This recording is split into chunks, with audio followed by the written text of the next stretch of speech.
Dunia ni berapa hari lagi? Sungguh, dunia ni kejap je tuan-tuan.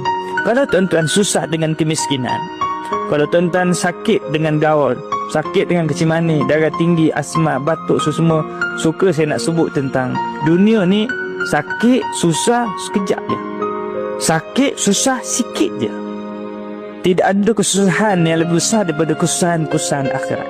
Apa sahaja kesusahan yang saya dan tuan-tuan kena pada hari ni, saya nak sebut kesusahan ni sikit je. Sekarang kita kata besar lah. Besar Ustaz ujian saya.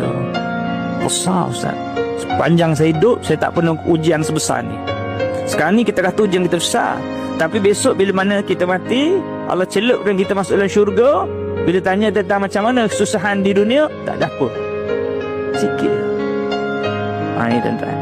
Sebab susah di dunia ada nilai. Bila sabar dapat pahala. Tapi susah ke akhirat, susah macam mana pun kena azab, tak ada nilai.